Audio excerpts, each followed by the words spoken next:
त्याच्यामध्ये सुरुवातीला name of the authority ओनरचं नाव टाकायचं आहे, त्याच्यानंतर डेजिग्नेशन टाकायचं आहे, त्याच्यानंतर इंडस्ट्री नेम तेच जे ओनरचं नाव आहे ते टाकणार आहेत, त्याच्यानंतर ईमेल आय डीच्या नंतर मोबाईल नंबरच्या नंतर तुमचा सब सेंटरचा HWCचा ॲड्रेस, पिनकोड, पॅन नंबर, नंतर डिस्ट्रिक्ट, तालुका आणि एरिया हे सगळं तुमचं जे ॲड्रेसनुसार असेल ते टाका.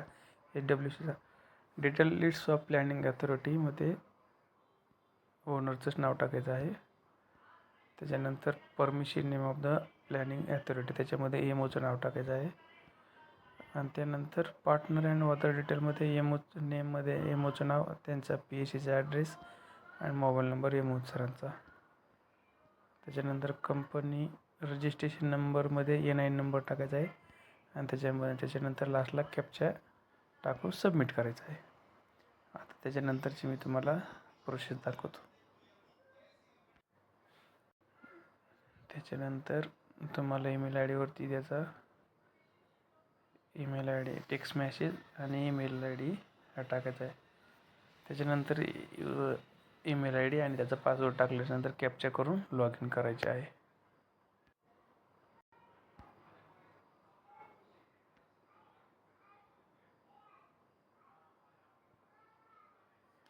लॉग इन झालेलं आहे.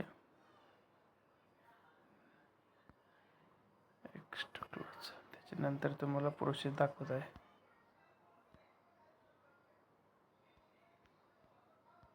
ॲप्लिकेशनवरती जायचं.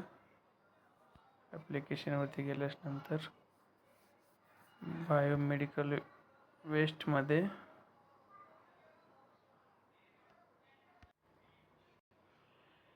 बायोमेडिकल वेस्ट ॲप्लिकेशनमध्ये 1 नंबरचा पॉईंट आहे ॲप्लिकेशन फॉर. त्याच्यानंतर हे आल्यावरती हे 1 नंबरचा health care establish non bedded health care इस्टॅब्लिशवरती क्लिक करायचं आहे. त्याच्यानंतर सबमिट करायचं आहे. ही माहिती तुम्हाला सर्वात समजून सांगतो.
कस्टमरनं मला 30-40 रुपये एक्स्ट्रा पण दिले. मला तिथं पैशाची व्याख्या समजते की पावसात भिजायचं नाही म्हणून कस्टमरनं पावशेर दह्यासाठी 100 रुपये खर्च केले किंवा त्याच्यापेक्षा जास्त खर्च केले आणि 50 रुपये जास्त कमवण्यासाठी मी त्याच पावसात भिजत ऑर्डर ठेवते. इतर तरी पैशाची व्याख्या